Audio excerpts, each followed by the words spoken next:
So these lessons are being recorded. So you do well not to not locomote. Let us talk about something interesting, and that is homeostasis. Homeostasis is maintaining a constant internal environment of the body. Maintaining a constant internal environment. I have a GIF on the side here that shows you something. We have a sensor. We have a sensor here. We have a sensor. We have a pathway, the afferent pathway or the receiving pathway. We have a controller, and then we have what we call the efferent pathway. And then the efferent pathway, which is the responder, sends information to the effector. Now, on a daily basis, even right now, your body is experiencing changes from without inside. Let me give you an example. When you woke up in the morning, you drank water. When you drank that water, you destabilize the internal environment by adding in more molecules of water. Now, what is the problem of adding water? The problem of adding a lot of water is you're going to disturb the concentration of blood. However, the blood has an equilibrium where it has to be, okay? It has to have something like an equilibrium where it is going to be. I'm trying to balance this more. Okay, so when you disturb this equilibrium, for example, by adding more weight this side, like this, the body puts in place a mechanism that is going to add weight this side so that the equilibrium is established again. That is equilibrium, maintaining a constant internal environment of the body. When you look at this variable here, which is on the balancing scale, the body is trying to make sure it is at least balanced. Anytime, for example, your blood sugar levels go high, the body is going to put in place mechanisms that we're going to look at that are going to lower the blood sugar level back to normal. But if it goes down, again, the body is going to put in place mechanisms that are going to put back that blood sugar. That whole process, now homeostasis is a very broad topic, but that whole process right there is what we call homeostasis, maintaining a constant internal environment of the body, because you are constantly changing the concentration, the pH, your temperature is constantly changing, eventually you're always introducing new things into your body. Your body has to come up with a mechanism of maintaining a certain form of equilibrium so that the systems of your body can continue operating. It is not possible for your body to operate in extremes. You operate in an equilibrium. For example, your blood is not acidic and it is not alkaline. It must be maintained within a range of neutrality. So for example, if you take a lot of meat, if you introduce a lot of proteins in your body, your blood becomes acidic because proteins will produce amino acids which are going to disturb the balance of the pH. That is why your body is going to tell you feel thirsty. That thirst is a call for you to lower down the concentration of the acid that is coming in your blood. When you lack water in your body signals you to take in more water. However, when you take in a lot of water, your body tells you to go and urinate, so that you reduce the amount of water in your body. That is called homeostasis. So we are saying here the internal environment of the body is composed of tissue fluids which surround the cell. We have two types of fluids. We have what we call extracellular fluids, and we have what we call intracellular fluids. Okay. In the internal environment, we have two types of fluids. We have the extracellular, which fluids surround the cells, and then we have the intracellular, which we call the protoplasm. In senior 1, when we are talking about the cell, we talk about the protoplasm, which consists of the cytoplasm and then the nucleoplasm. The nucleoplasm is the fluid that is inside the nucleus, and the cytoplasm is the fluid that is outside the nucleus. That composes of intracellular fluid.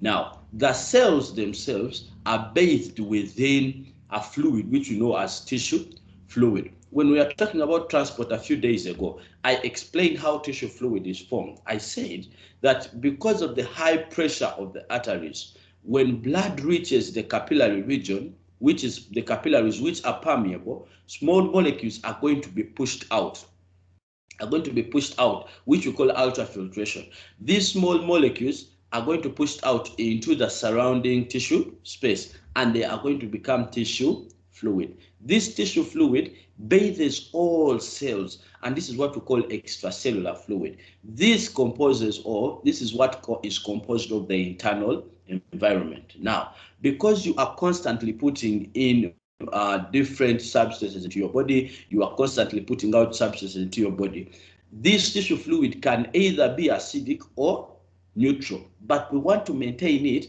at a certain level, at a certain equilibrium. We don't want it to be alkaline, we don't want it to be acidic. So the body has mechanisms in place which maintain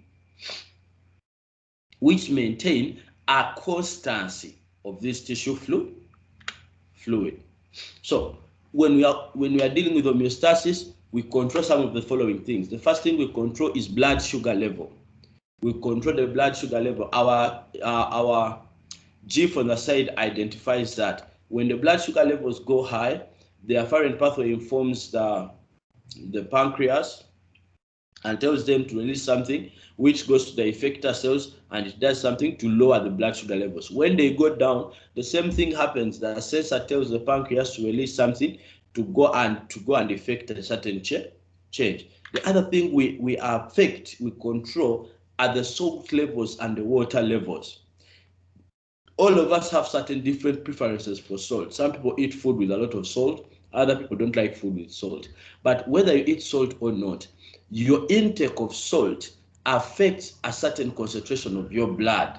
It affects your extracellular fluids, and your body has to maintain a certain minimum. So you're going to find that people who take in a lot of salts are going to excrete a lot of salts, so that we maintain a certain constancy.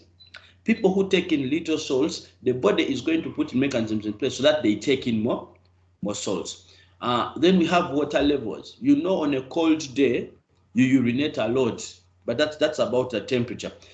When you take in a lot of water, you urinate a lot, you sweat a lot. The air you breathe out is going to have a lot of water, and so on and so forth. When you don't take water, you're going to discover your urine levels are going to go down. So that the body tries as much as possible to maintain a constancy. We are talking about maintaining a constant internal environment of the body. The other thing we try to balance is temperature.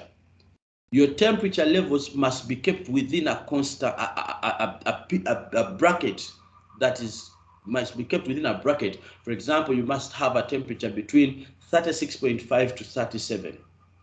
36.5 to 37. In other words, your body temperature must be within a range. If it goes above or below that range, your body puts in place mechanism to make sure that thing is rectified. So your body also tries to control your temperature. We are going to see how the body does all of these things in the coming lessons. Then we have carbon dioxide concentration. Carbon dioxide concentration. The very role of gaseous exchange is also homeostatic, that as we take in oxygen, we must take out carbon dioxide, such that carbon dioxide does not accumulate in the body, because it can become toxic. So homeostasis tells us about how we are able to control blood sugar level, the salt levels, the water levels, temperature, and carbon dioxide concentration. Let us first talk about Osmo regulation in man, and then we shall talk about a few things, and then we shall call this a day. Okay, what is Osmo regulation? The word osmo is shortened from the word osmosis. And osmosis is movement of water molecules from where they are highly concentrated to where they are of a low concentration. So what do you need to know? We are going to be talking about but regulating the concentration of water and salts. Regulating the concentration of water. Okay, we already know that the major excretory organ of the body is the kidney. Now, we also know that the process of urine formation consists of two stages: ultrafiltration and selective reabsorption. Now, the whole process of Osmo Regulation is going to be centered around selective reabsorption. Why? When you take in a lot of water and you cause your blood to become extremely dilute, the body signals you to when your blood concentration becomes extremely dilute, the body signals your kidneys to do something to make that blood to go back to its normal concentration. Okay, so we are saying this is the control of the amount of water in the body. The water level is kept within a limit according to the demands of the body. So we do not have a lot of water or very little water in the body. We keep it within a certain range, a certain normal range, according to what the body determines as the normal range. So you will see that on some days, you will not even urinate. On other days, you will urinate liters and liters of blood. What the body is trying to do is to maintain a certain range, a certain limit, so that the blood does not become extremely dilute, or the blood does not become extremely concentrated.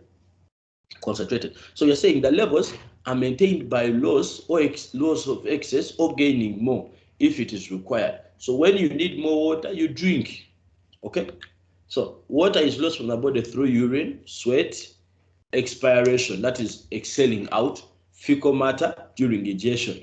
Those are means of how water is lost. I will have you know that in a normal human being, the amount of water you take in on a daily basis is almost equal to the amount of water you lose daily.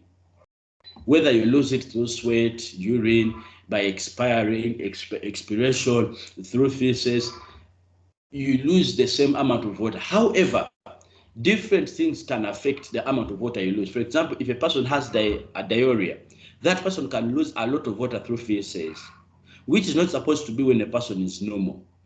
Okay? When a person does exercises, the amount of water they lose through sweat also increases. So the water lost from the body is going to be highly dependent on the particular person that we are talking about. Now, water is lost through those mechanisms. However, water is gained through drinking, eating food. When you eat food, like yesterday I had Irish, it had water. Well, yeah, some of you eat matoke. The food you eat can also help you to gain water. You drink water directly. You can drink juice. It has water in it. The water that is generated from metabolism. When you break down glucose, you get carbon dioxide and water molecules. Those water molecules, that is water that is got from metabolism. And like I said earlier, the water you take in on a daily basis must or relatively equals the water that you lose on a daily basis. Okay, so we are saying loss or gain of water is what brings about the changes in the blood concentration. The body tries as much as possible to make sure that the water you lose or the water you gain must be equal to the water you lose, so that the concentration of water in the body remains relatively the same. Okay, so next time we are going to talk about how the body does this, and we want to appreciate. We are going to talk about how the body is able to do this.